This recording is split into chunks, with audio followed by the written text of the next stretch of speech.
Então, posso ficar então sentado aqui? Pode sentar com os dois microfones se você preferir. Tá ok. Vou ficar em pé atrás da mesa, que para mim é melhor, que de vez em quando eu tenho um problema no quadril. Nasci sem a cabeça do fêmur em 1975, numa favela que hoje não existe mais da maneira que ela existia, né? Nasci na Rocinha, numa favela de madeira.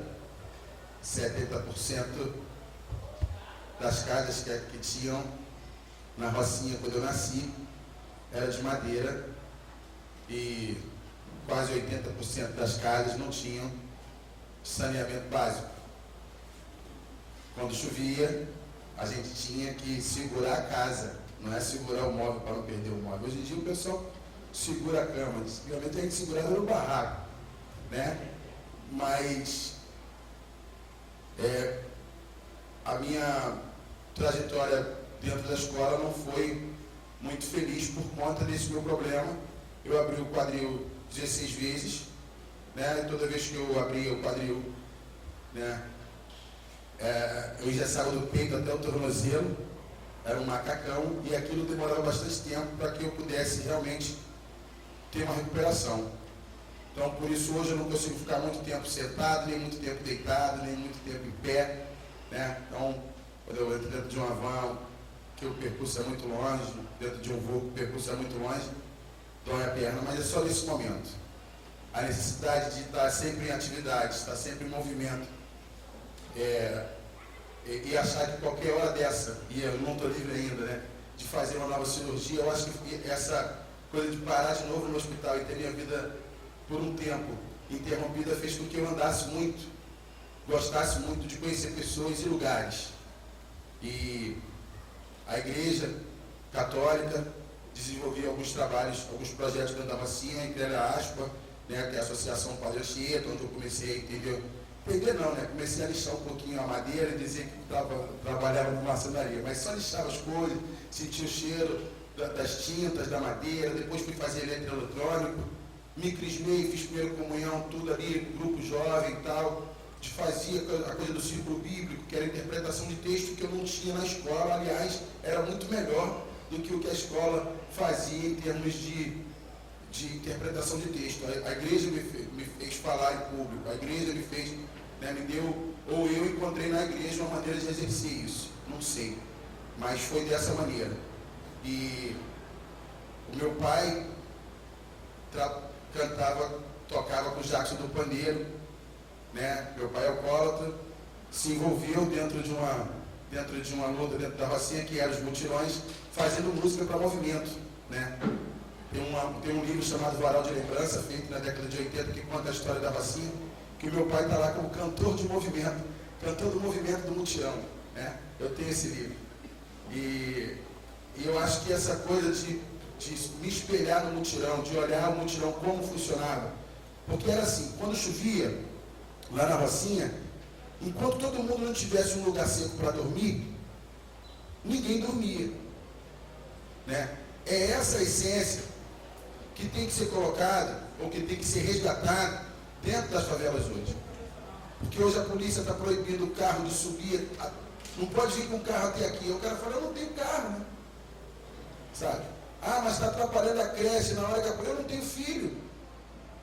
Então, é uma maneira de pegar a bandeira única, ou todo mundo se movimentar em prol das outras bandeiras também, que na verdade tudo vai esbarrar na questão do direito. Isso está dentro de mim, essa inquietação sempre teve. E eu fui ouvindo, quando moleque, as músicas que meu pai cantava, que era o baião, que era o coco, que era o chachado, né?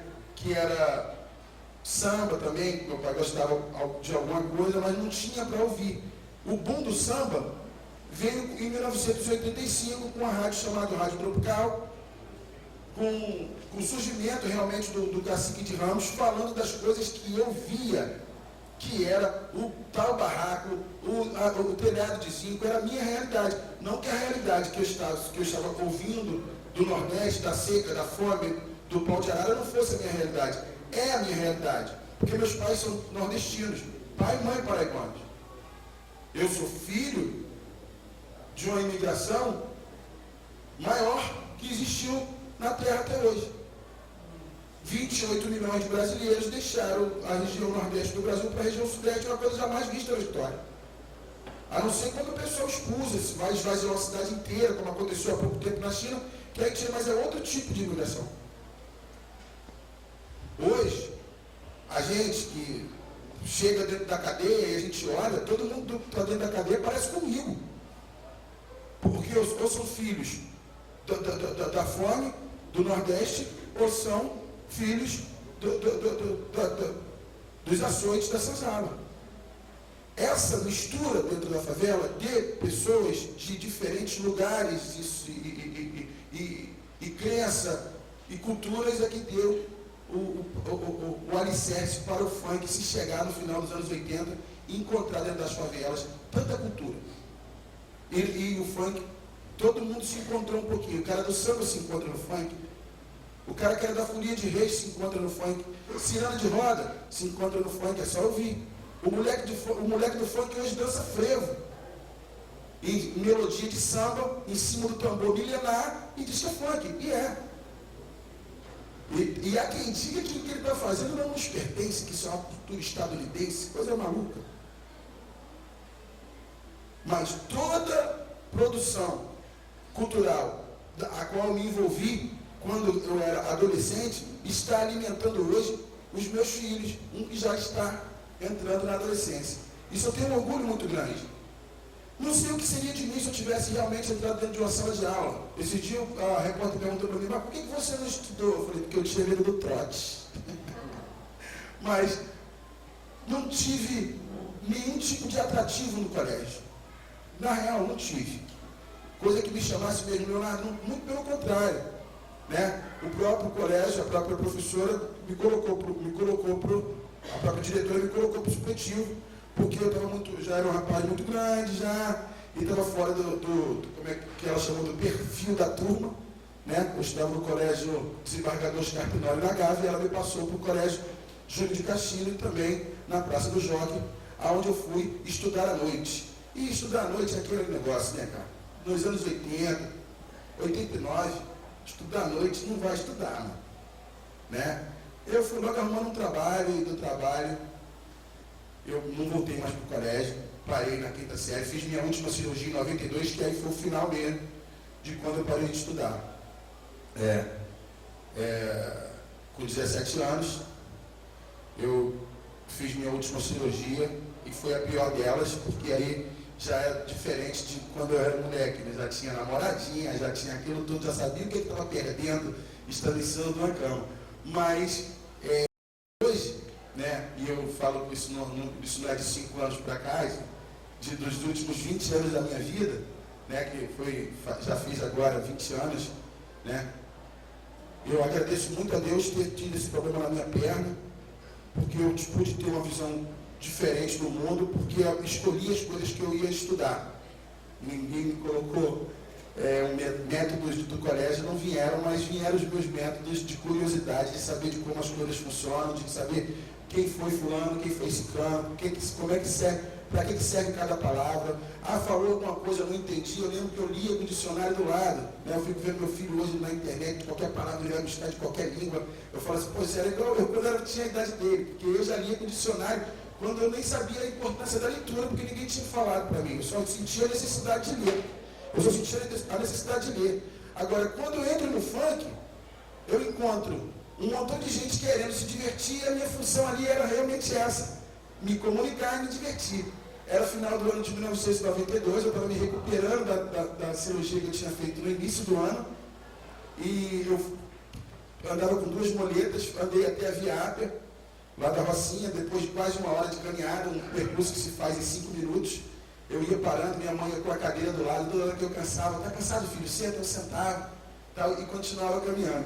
Tinha um pagode lá, e de uma vez terminou o baile funk, e a menina que estava vindo do baile sentou do meu lado, e a partir daquele momento ela não foi mais nos finais de semana para o Emoções na Rocinha, ela ficava comigo ali, mas só quando eu comecei a caminhar, a fisioterapia, ela falou, agora você vai conhecer o baile funk comigo, e eu fui.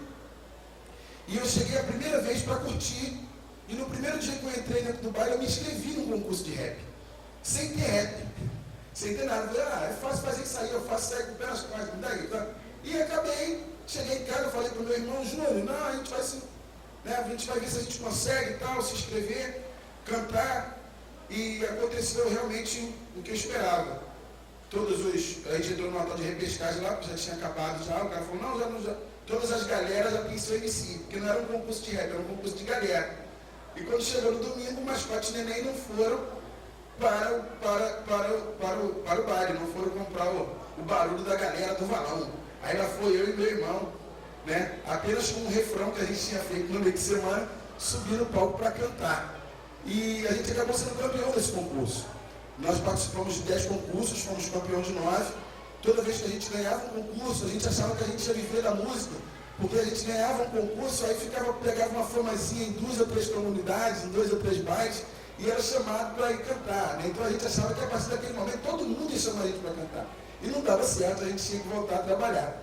Até que em 1995, no final de 94, a gente realmente é encontrado, falado para o Malboro que existia uma dupla de funk no Rio de Janeiro, que existia uma dupla de funk dentro da Rocinha, do qual o Malboro precisava conhecer, e o Malboro foi atrás de mim, eu era jornaleiro nessa época, em Copacabana, intercalando com os bailes e com a banca de jornal. Eu acabei indo trabalhar com o Malboro, mas eu me lembro muito bem que eu tinha apenas 18 anos, mas eu não assinei um contrato com ele. E ele, sabendo que ele estava de frente do primeiro artista que não estava querendo a assinatura do contrato, ele jogou como todo mundo joga, né? Ele falou, assina comigo quando você quiser, porque ele viu em verdade. Eu conheci ele em dezembro e quando foi em junho, eu virei para ele e falei, Malboro, vamos assinar o teu contrato aí, cara. Né? Só que esse contrato que eu assinei, há 18 anos atrás, está fazendo agora, dia 15 de junho, esse contrato que eu assinei, ele piorou de lá para cá. Porque antigamente a desculpa era, nós não somos um mercado firme. A desculpa era, estamos começando. Precisamos pagar tudo isso aqui. Hoje em dia não precisa mais se pagar nada. E não é só o Malboro e o Rômulo Costa, não. Os contratos de gravadoras que hoje regem o mercado da música popular brasileira são da década de 30. Aonde um sujeito gastava 400 mil, 500 mil reais no dinheiro de hoje, até mais, para se produzir um disco. Como é que a gravadora vai colocar 500 mil reais na produção da sua música? Como é que ela vai ver o retorno? Então ela ficava com 90% do fonograma, da vendagem do disco, e te dava somente 10%. O problema é que a tecnologia galopou e a legislação não deu um passo. Nós assinamos um contrato vitalício que não foi negociado e que não há um sistema de negociação do funk. Então nós precisamos ficar ali entre o ruim e o pior. Nesse momento de debate com os MCs no comecinho do ano 2000, né, eu estava dirigindo um táxi. E no ano 2000, tinha um funk que falou assim, dói um tapinha, não dói, só um tapinha. E eu fui atrás desse garoto, fui atrás do Bonde do Tigrão, fui atrás daquela menina do Dança da Motinha. Meu problema era, o que vocês assinaram aí? Para eu ver o que mudou. Né? O que vocês fizeram? Qual foi o tipo qual foi o negócio? Eu fui quase cair para trás. Quando eu fui ver aquilo, então eu falei, naquele momento, ali no começo do 2000, eu falei, alguém do funk precisa se organizar. E fui falar com pessoas que poderiam ter se organizado, pessoas que poderiam ter um olhar crítico perante o mercado. Só que é difícil. O Malboro defende a Big Mix, o Rômulo Costa defende a Furacão 2000. E como é que você defende a cultura? A cultura é abstrata. Não é uma empresa. Cultura é cultura. Como é que você vai defender? Eles não têm moral para isso, trabalhando, escravizando da maneira que eles estão escravizando os outros. Os produtores culturais, os produtores musicais recebem salário, gente. Não recebem em cima de verdade nenhuma, de disco nenhum. Está lá a produção de DJ Malboro. E ele não produziu. pegou a ideia de quem compôs, a ideia de quem produziu e colocou dentro de uma coisa ali. Como é que você muda isso? De que maneira que você muda isso? Então a Rapa Funk, ela surge na discussão sobre o direito autoral. Dentro dessa discussão do direito autoral, a gente viu que a música tinha vários direitos, né? Tem o direito autoral, tem o direito fonográfico, tem o direito conexo, tem o direito... Agora, então, com a internet, tem direito que não acaba mais. Só que existe aquele direito, que é o direito do ECAD, né? Que todos os músicos no Brasil cansaram de discutir. Ninguém quer falar sobre isso, isso aí é um problema maluco. Eu, como sou autor, eu e o meu irmão do Rap das Armas, eu posso falar como é que é a distribuição no mundo todo, porque eu recebo da Estônia, da Eslováquia, eu recebo de mais de 60 países com o Rap das Armas. É uma mixaria, tanto é que eu nem carro tenho, mas recebo. Então tem país aí que paga uma vez por ano, tem país aí que paga trimestralmente, tem país aí que paga todo mês, tem país, cada país é de um jeito. Só que o mais bagunçado é o Brasil. Porque você vê Portugal, por exemplo. Em Portugal você tem o ECAD deles, uma agência reguladora, o Estado olhando o que é que o ECAD está fazendo, e uma sociedade, que o ECAD não paga o artista direto. O artista precisa, aqui ele é obrigado, né, a ser associado a uma sociedade. Abramos, o BC, né, todas essas sociedades, você é obrigado a escolher uma. Em Portugal é uma sociedade para um arrecadador e para um sistema de arrecadação e o governo olhando tudo. Como é aqui? Aqui são mais de 15 sociedades. Agora com essa onda gospel, então, todo dia estão quase 20 na sociedade. O governo não faz nada, não olha. O governo não quer saber, não tem. E o ECAD, eu fiquei sabendo ontem, a arrecadação do ECAD ultrapassa o dinheiro destinado para o Ministério da Cultura. E o governo não olha, que o cara está mexendo com dinheiro. Porque falou assim, não é dinheiro público. Pô, mano, dependendo da quantidade de dinheiro e dependendo da quantidade de público que ele está pagando, recebendo para poder pagar, é dinheiro público. Ninguém, e aí tem muitos artistas lá que eu não vou nem citar o nome aqui, porque eu fico até com nojo de certos artistas, que estão grudados no mercado, defendendo aquele sistema, sabendo que aquele sistema está errado, está roubando os compositores. O nome de compositor está lá na net, né? TV, canal de música, né? Eu coloco lá samba, aí está o nome do Zeca, mas não está o nome do cara que fez a música. Por que será? Aí tem que dar tudo, a ficha técnica completa. Está na televisão, ele está tocando o baixo que alguém pensou, ele está escutando o cavaco que alguém pensou, ele está escutando a bateria que alguém pensou naquilo. O direito autoral está dentro de tudo que você está olhando dentro dessa sala, desse microfone, desse aqui. Todo mundo pensou em alguma coisa. E o direito autoral está em tudo. Naquela bandeira está em tudo aqui, tem direito autoral. E o direito autoral no Brasil, ele não é discutido francamente, porque do comecinho da produção até o intuito final, que é a venda, está tudo de maneira errada. Ninguém paga. Você chega lá, eles te apresentam uma folha do Word, né? Eu posso chegar no ECAD semana que vem e ter 30 centavos para mim lá, ou posso chegar lá e ter 3 milhões de reais. Não sei. Geralmente vai ter 30 centavos. Mas não sei. Como é que eu controlo isso? Então essa ânsia de discussão, ela esbarrava dentro do meu movimento, porque eu não posso pedir para o meu movimento brigar por isso. Porque o movimento onde eu estou, onde as minhas músicas estão agrupadas, está num sistema que não pode falar, porque eles trabalham errado. Eles vão chegar no ECAD com qual moral para falar sobre direito autoral? Com que moral o Malboro e o Rômulo Costa chega para a discussão do direito autoral no ECAD? Nenhuma, porque também trabalham errado. Então, o que é que me resta? Me resta o Estado. Eu preciso saber como é que o Estado trata o funk. Vamos lá? O quê? Mas o funk não está no hall de cultura do Estado, movimentando pessoas e dinheiro, uma quantidade maior do que qualquer outra cultura, e não é visto como cultura. Por quê? Nós estamos na contramão da história. Quantos batuques a gente deve ter perdido por conta do Estado?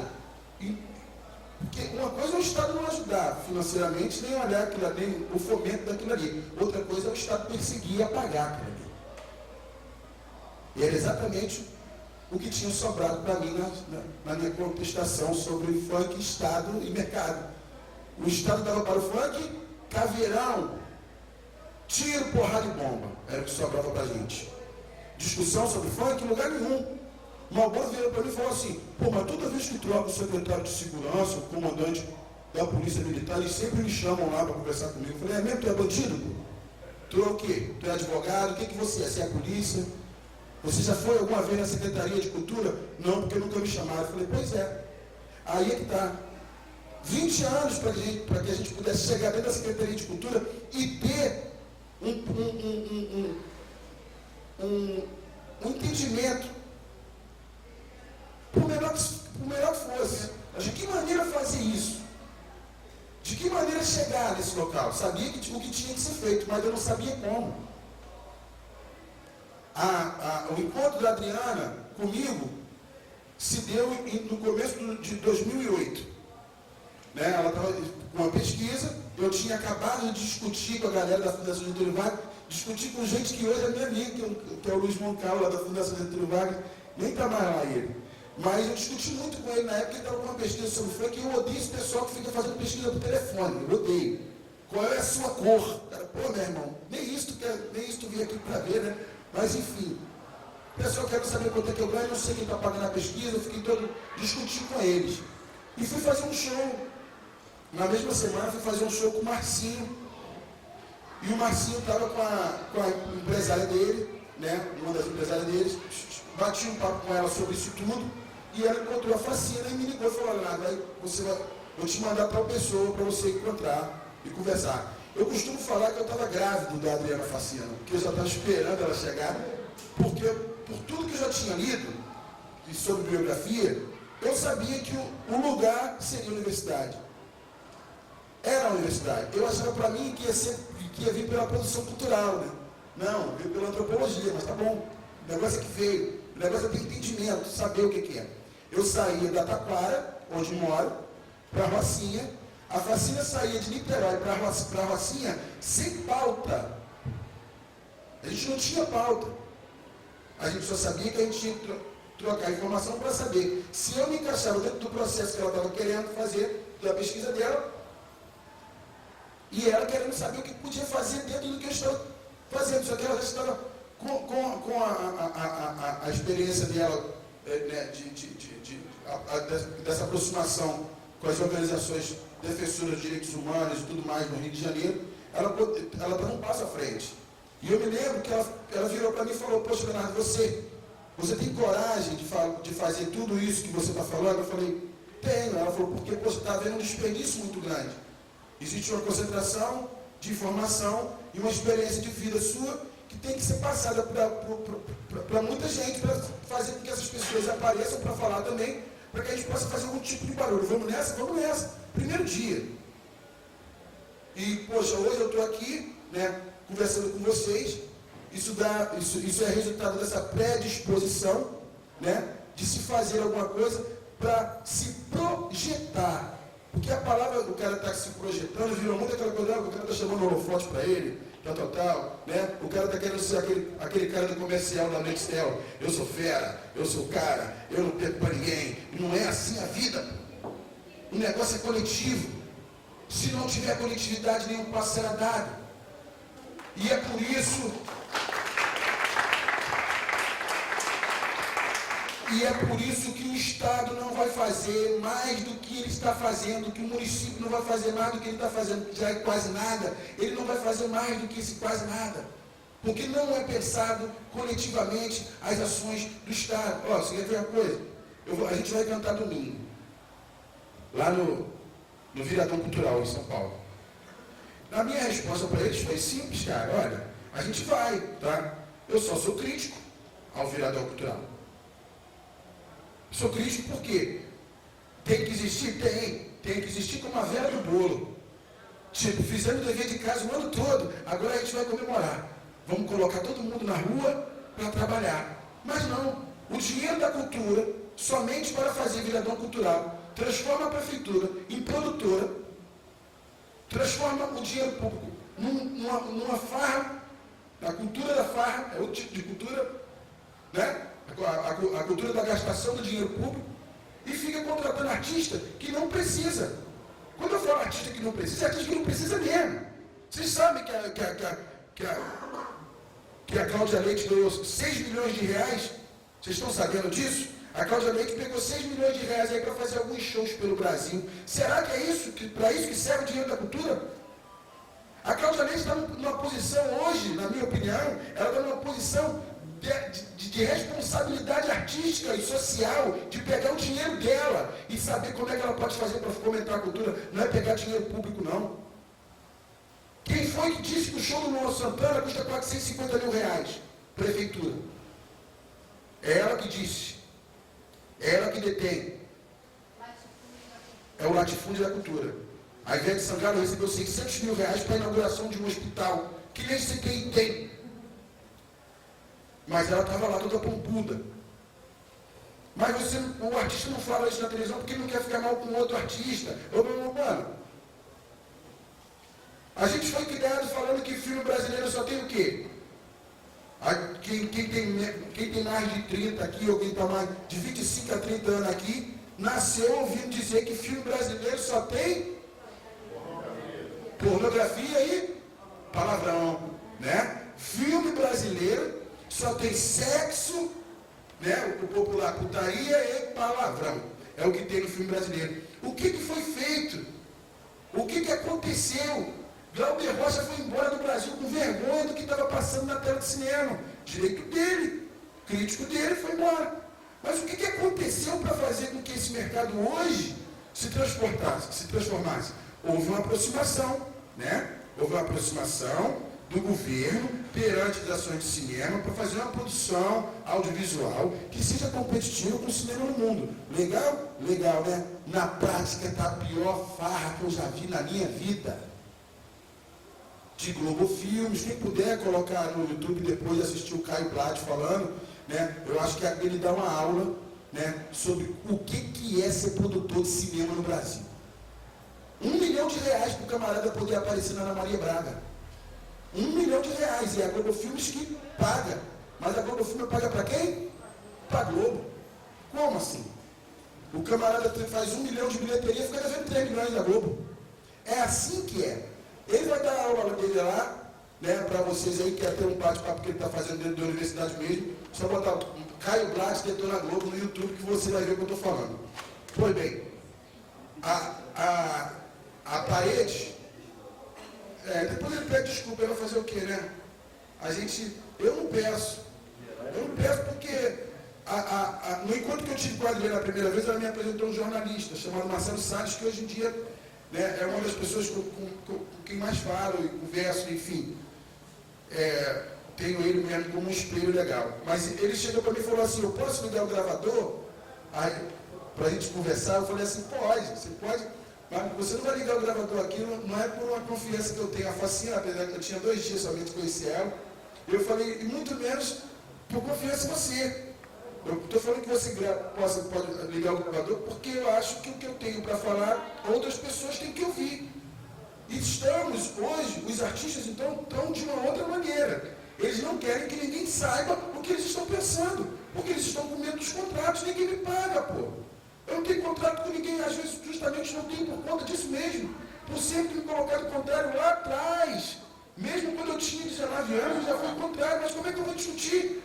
Estou a 5ª série. Eu vou procurar um advogado contra quem? Um camarada que está dentro da favela ali dizendo que vai fazer um disco meu na Sony Music. E faz. E a Sony distribui nosso disco para o Brasil inteiro. E a gente vende 78 mil discos. Por mais 22 mil discos, a gente era disco de ouro. Eu e meu irmão, com 19 anos. Sem nunca ter tomado sequer um iogurte sozinho.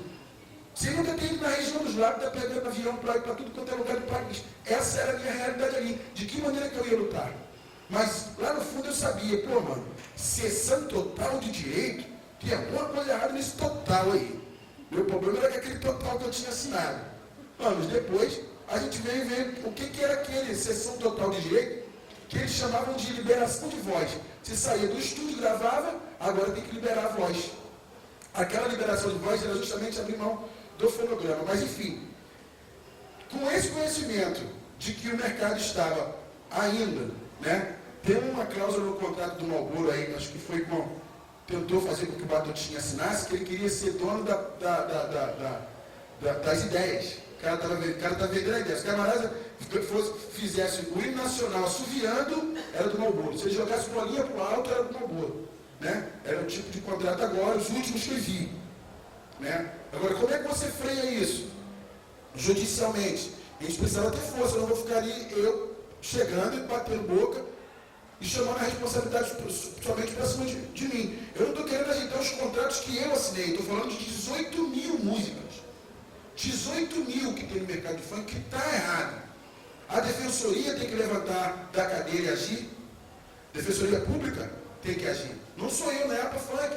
A APA Funk pode levantar agora e nós vamos levantar. Só que a gente esbarrou numa resolução que está tomando o nosso tempo. Nossa saúde, nossas energias estão viradas para a resolução 013. Enfim, quando a gente foi ver de que maneira que a gente estava no Estado, a gente se deparou com a lei do Álvaro Lins, que proibia os bailes. Então eu virei para a Adriana, a gente já tinha, antes de sermos apresentados, a lei do Álvaro Lins, a 5265 de 2007, antes da gente ser apresentado essa lei, eu falei para a Adriana que a gente tinha que fazer uma lei reconhecendo o funk como cultura. A gente não pensava que da lei do Álvaro existir, ainda estava com o pensamento de ter uma lei de reconhecimento do funk como cultura. E foi assim que a gente chegou na luta política para o reconhecimento do funk. Nós conseguimos não só a derrubada da lei do Álvaro Lins, a revogação da lei, como a gente também conseguiu, né, que o Estado reconhecesse o funk como cultura. O que muda com o Estado reconhecer o funk como cultura? O que muda? Não muda absolutamente nada na teoria. Na prática muda muita coisa. Mas na nossa prática, não na prática da lei. Lei é um pedaço de papel.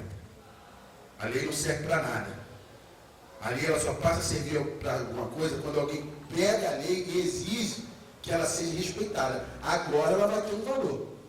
Agora, enquanto ela está lá, está pensando que alguém vai ficar olhando, né, se pode ou se não pode fazer abusos, né? Nós estamos aí com a sociedade toda, com sangue escorrendo pela boca aqui, né, querendo a diminuição da maioridade penal, né, apresentador pedindo pena de morte, diariamente na televisão. O pessoal fica falando que é o funk que está, né, incitando a violência. Né? Mas, enfim, as desculpas de que o funk está falando palavrão, ou de que o funk está falando sobre sexo, ela é tão descabida que a polícia está batendo na gente antes mesmo do baile funk falar em português. Mesmo antes, os bailes blacks não tinham nada em português e já eram impedidos de chegarem na Zona Sul. Isso é história do Rio de Janeiro, não sou eu que estou falando, está aí. Só pesquisar que vocês vão ver. Então não interessa. Agora, como é que essa linguagem surge? Né? De que maneira que essa linguagem surge? O ano de 1992 foi muito louco na minha vida, porque no ano que eu cheguei, houve um arpoador. E aquele arrastão, até a morte do Tim Lopes, ele tinha sido o maior prejuízo que o baile funk tinha tido. Você vê que um corre-corre na praia do Arpoador proibiu os bailes funks, né? Começou a proibição, os comandantes de batalhão proibiram os bailes funks, isso no comecinho dos anos 90. Né? Quando foi em 96, a gente teve uma ação da prefeitura, né, do nosso amigo prefeito Marcelo Alecá, que coloca, né, a prefeitura para ser fiscal dos bailes, de uma maneira que, se você se você fizer baile funk, você não vai ter o seu alvará permitido. Então a gente chegou num limite hoje. A gente tem uma música, eu e meu irmão, chamada Endereço dos Bailes, que todos os bailes do Endereço dos Bailes estão fechados. Todos. Ninguém mais. O baile funk foi extinto. Ele só continua na sua produção, mas o baile funk foi extinto. Não se pode. Hoje as pessoas estão medindo o sucesso do funk porque o funk está na novela. Opa, alto lá. Eu prefiro 1000 vezes ele fora da novela. Mas ele sendo fomentado, as pessoas podendo trabalhar. Baile funk custando R$7 homem, 5 mulher. Mulher só paga até meia-noite. Aliás, mulher não paga até meia-noite, depois de meia-noite, sabe, paga R$5. A escola custa R$2, R$1,50, e é assim que tem que ser. Ninguém tem que botar um mundo glamouroso como está na tela da televisão, porque não vai comportar. E por que eles pedem tanta coisa para o baile funk acontecer? É preocupado com a nossa segurança? Será que é preocupado com a nossa segurança? Acontece uma coisa no funk muito feia. Acontece uma coisa com o funk que é muito feia. As pessoas, anteontem o Ministério Público foi ver se as meninas do Bonde da Maravilha estão estudando. Pelo amor de Deus, cara. Porra. Que é isso, cara? A menina está fazendo de 50 a 60 shows por mês, deixa fazer. Depois corre atrás. Que estudo é esse tão importante que ela tem que fazer? Não tem moral. Nem o Ministério Público, nem a Secretaria da Educação, muito menos o Ministério da Educação. Manda ele pegar um montão de crianças dentro da favela sem trabalho e sem estudo, que é muito pior. Os pais da menina são garis do Bonde das Maravilhas, empregada doméstica. É a família deles lá. É a oportunidade que tem para comprar uma casa para a mãe. Não, tem que parar para estudar, porque o juiz fulano de tal mandou parar. Pô, pelo amor de Deus.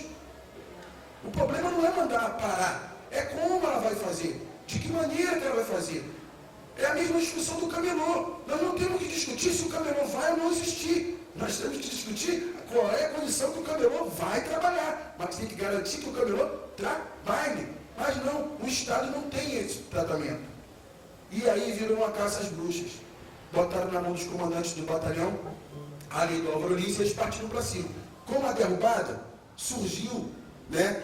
A gente não conseguiu ter 24 horas de sentimento de vitória com a lei, com a derrubada da lei do Álvaro Lins. Eu, particularmente, não tive.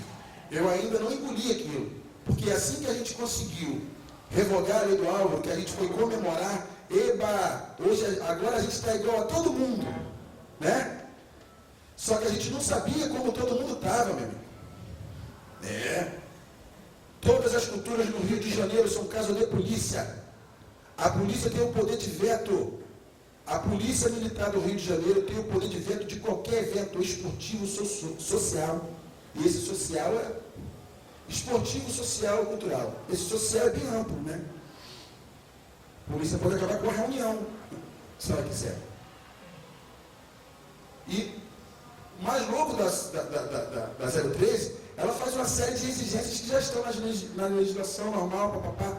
O mais louco da 013, aliás, são duas coisas loucas que tem nela.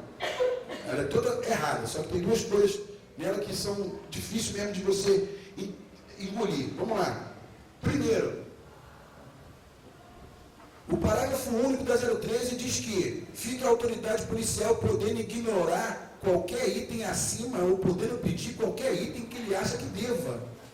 Imagina um policial na sua frente podendo pedir qualquer coisa para você ou podendo ignorar qualquer coisa que está ali. Esse podendo ignorar qualquer coisa que está ali passa por cima do poder executivo, porque cabe à prefeitura dizer se pode ou se não pode algum evento através dos seus alvarás.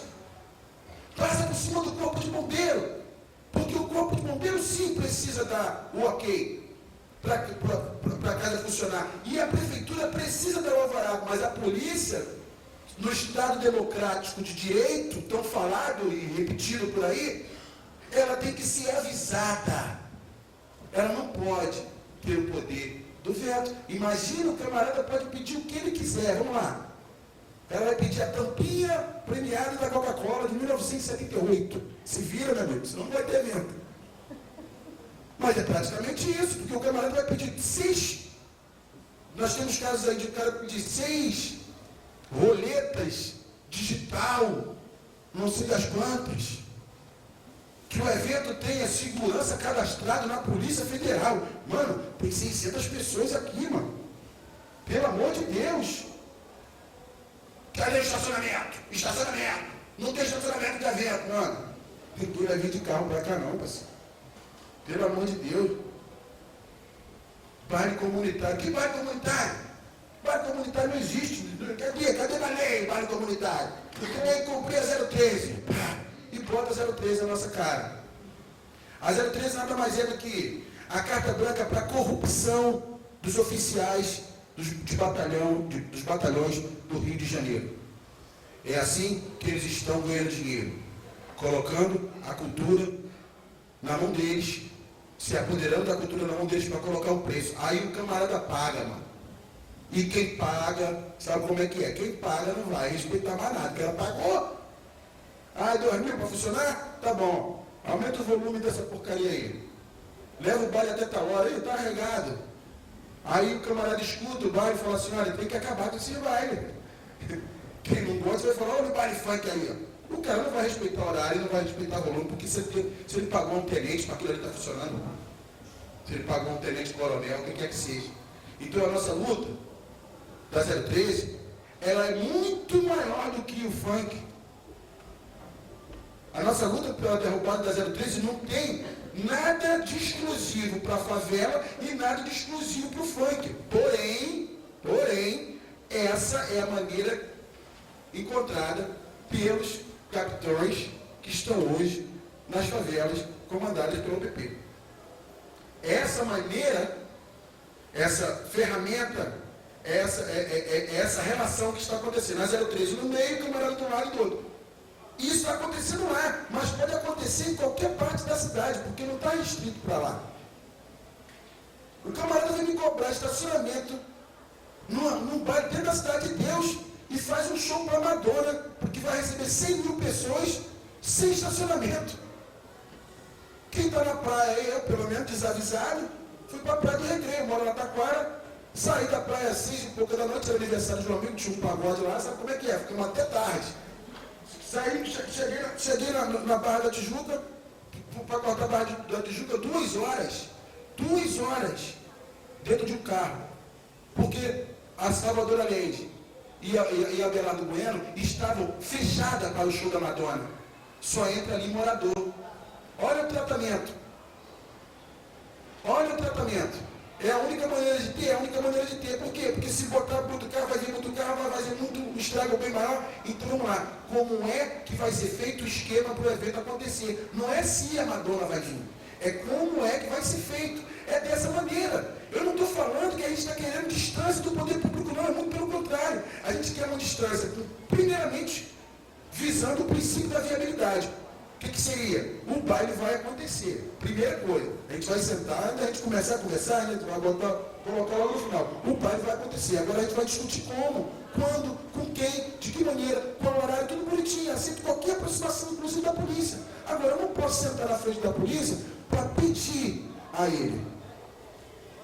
Porque a polícia não está aqui para ouvir ninguém. A polícia não está para ouvir ninguém. A polícia, ou ela proíbe, ou ela se corrompe. E essas 2 maneiras que a polícia tem para trabalhar, não vai me comportar. Hoje não vai. Eu não vou chegar na frente dele. Primeiro, que eu não tenho dinheiro para comprar, mesmo se tivesse, não pagaria. Segundo, que eu não posso admitir que um tanto de gente que sumiu, que foi torturada, que estão até hoje com comissão de verdade aí, para cima e para baixo, que morreram para a gente viver num país onde a gente não tivesse um militar decidindo o que eu vou ouvir, como é que eu vou voltar para casa, que horas que eu vou sair da minha casa. Esse sentimento de que a gente não tem que aceitar a militarização, principalmente na produção cultural, é o que me faz trabalhar, é o que me faz estar aqui. Quando você fala assim, lucrou 36 milhões, se você entrar lá no site da Fundação Getúlio Vargas e ver o resultado da pesquisa de 5 anos atrás, como é que os bailes estavam? Os bailes estavam mexendo com 12 milhões de reais por mês, com 3 milhões de frequentadores mês no Rio de Janeiro. Ou seja, a cada 3 moradores ativos no Rio de Janeiro, pessoas que saem, vão para a rua curtir, a cada 3, um estava indo para o baile funk. Sem R$1 do poder público. O maior incentivo que o governo pode me dar é deixar a gente trabalhar em paz. Não é que dá dinheiro para a gente não, que a gente sobrevive. A favela compra, a favela vende, a favela compõe, a favela produz, a favela toca, a favela distribui, ela que faz por ela mesma. Só que é o seguinte, se incomoda o outro lado. Isso é uma ameaça ao lado que já está pré-determinado de todo mundo poder trabalhar com as grandes gravadoras que eu, confesso a você, né, eu fico muito feliz em saber que estão todas falindo, né? Eu espero que a decadência seja total nele, né, para que a gente possa se reinventar não. Eu só vou lembrar aqui uma coisa que aconteceu comigo no ano de 2010. Um amigo meu estava trazendo para o Brasil o Free Center lá para São Paulo, e no conjunto com o prefeito veio o Eco, da marca Eco. E o camarada estava sendo seguido aí pelos paparazzi e tal. Aí eu falei, traz ele para a Rocinha, eu quero ver se esses paparazzi vão entrar aqui. Aí, pô, levou o cara lá para a Rocinha, me desce o cara, um garoto, né, 30 anos, né, milionário, ele desceu da moto e ficou hipnotizado com a Rocinha. E eu doido para saber o que ele ia falar, eu não falo inglês, né? E estou doido para saber o que esse cara está pensando, mano. Para depois de muito tempo, ele olhou para mim e falou assim, eu pensei que eu fosse morrer e não fosse vir a Babilônia. Né? Eu não sabia bem a história da Babilônia, mas eu só sabia que tinha alguma coisa a ver com sair da forma predeterminada. Né? Aí logo mais, ele falou mais uma frase que o cara traduziu para mim e disse o seguinte, ó, se isso aqui der certo, o mundo vai dar certo. Ele olhou para a Rocinha e falou isso, que se a Rocinha desse certo, o mundo todo ia dar certo. Por quê? Por quê? Por que ele fala isso? Porque ele não quer, ele vê um futuro sem empregado. Ninguém tem que ser empregado de ninguém. O ser humano pode ser 1, 2, 3 ou 4 empresas. Todos nós temos que ser prestadores de serviço. A gente tem que saber vender o nosso serviço e saber comprar o serviço dos outros, sem ter essa ligação pré-determinada que desemprega, que marginaliza as pessoas que estão no trabalho formal. Como eu falei, eu nasci no barraco de madeira, então tudo era improvisado. O banheiro, improvisado. Né? O saneamento básico, improvisado. A água, improvisado. A luz, improvisado. O baile funk é a continuação desse improviso. A nossa produção cultural dentro da favela foi improvisada. E agora querem transformar as ruas do Alemão, as ruas da Rocinha, nas ruas de Madrid, como se eles estivessem na Europa, colocando todo mundo para ir para casa às 7 horas da noite. E que não quer barulho, que não quer isso, que não quer aquilo, não está respeitando nada, nem está perguntando as pessoas. Nós temos casos aí do camarada entrar na casa dos outros no meio do aniversário, batizado, casamento. O policial da UPP proibiu o casamento, proibiu a festa de casamento da pessoa. Isso não sou eu que estou falando. Basta entrar dentro das favelas ocupadas pela polícia hoje. Isso é um desrespeito total à maneira de vida das pessoas. As pessoas agora têm que casar de manhã. É até chique, né? Mas pobre não casa nesse horário. Né? Ela vai casar, vai ter uma festa à noite, vai ter uma festa de manhã. Se é festa de rico, acaba 2 horas da tarde. Acabou. Festa de pobre não tem hora para acabar, gente. Festa de pobre não tem hora para acabar, não, cara. Isso é antigo, pô. Quem faz festa para acabar cedo é um pouco pés de emissoras e tudo mais. Mas vamos lá.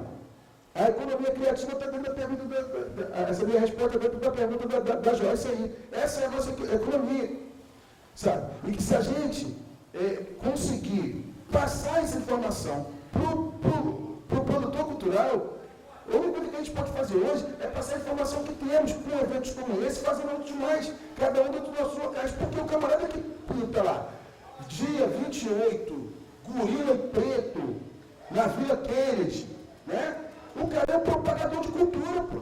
E ele tem que saber que existe hoje no Brasil um lugar onde ele possa se acolher, pelo menos deveria acolhê-lo, para que ele possa brigar por esse acolhimento. Porque não adianta a gente ficar sempre vendo a questão do business, se aí ferrou. Porque nem tudo pode ser dinheiro, que uma área vai ficar prejudicada. A gente passa no Leblon, vê 4 caras jogando peteca lá, pô, cheio de patrocínio. Eu não entendo. Aí vai pro Vidigal, tem um camarada lá que está ensinando capoeira há 30 anos. Não tem água filtrada para dar para as crianças, pô. E é aí que está. Como a prefeitura não trabalha na questão do coletivo, ela trabalha na questão dos cargos eletivos, seletivos e disputados a cada 4 anos. E disputado a cada 4 anos, disputado a cada 2, porque 2 anos depois do segundo ano é só preparando a próxima eleição, todo mundo. Teve uma pessoa que pegou a lona de cultura, ela surgiu na época 92, para quem não sabe.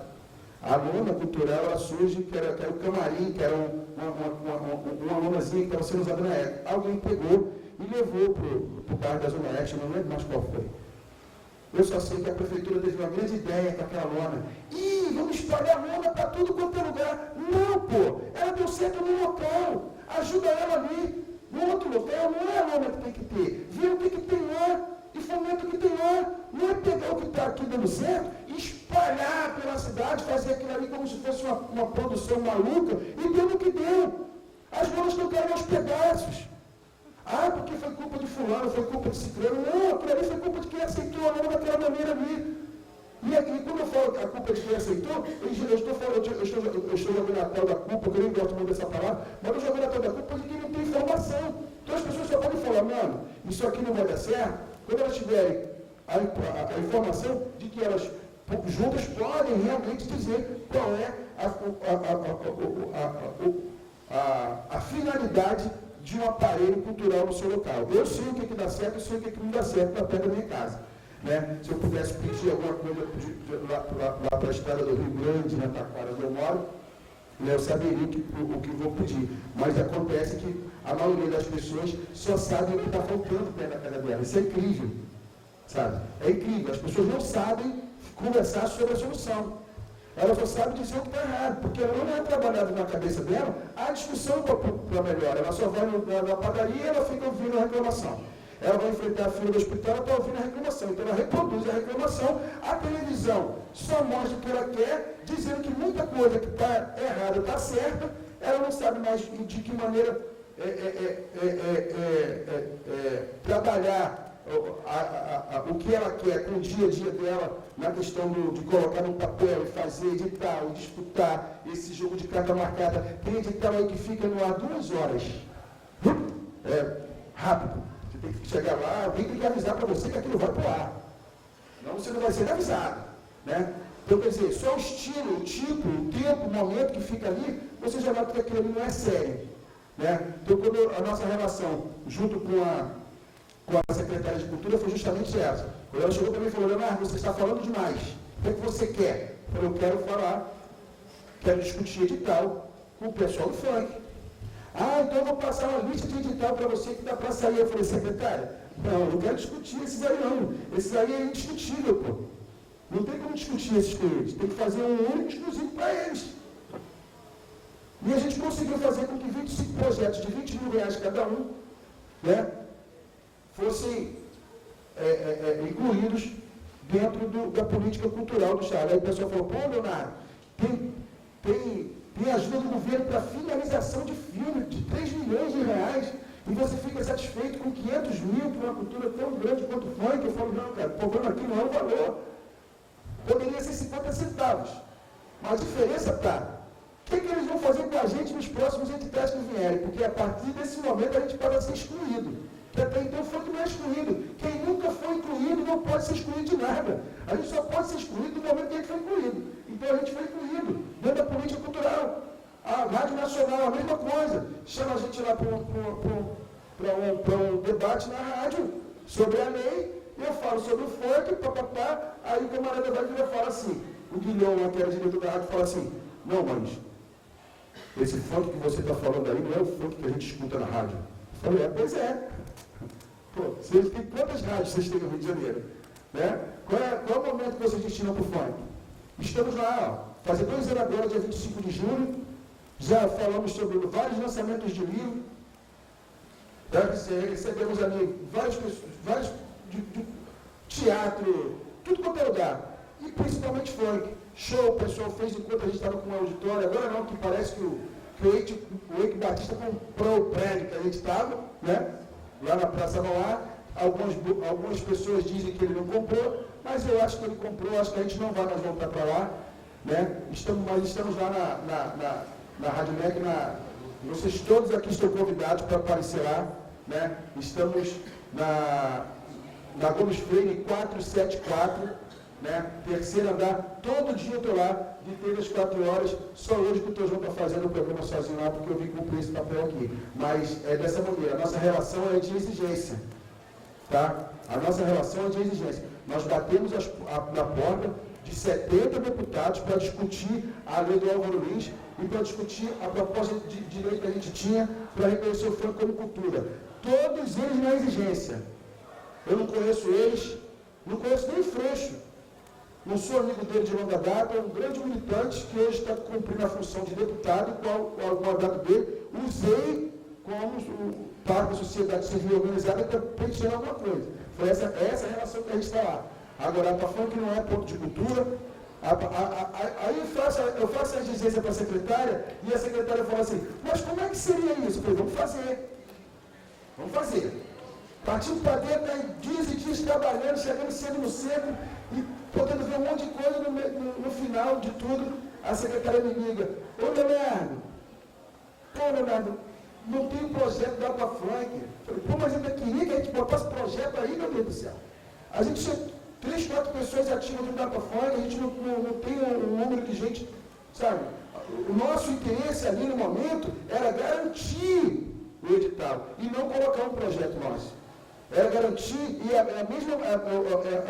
o mesmo comportamento que eu espero da prefeitura, que ela garanta a produção cultural do mega e do micro evento, para que ela possa pensar no futuro e fazer algum viradão cultural, ou chamar algum cantor aí, popstar, que não vá fazer com que eu acho que aquilo ali está errado. Mas hoje a prefeitura está agindo apenas como uma produtora cultural, coisa que ela não pode ser.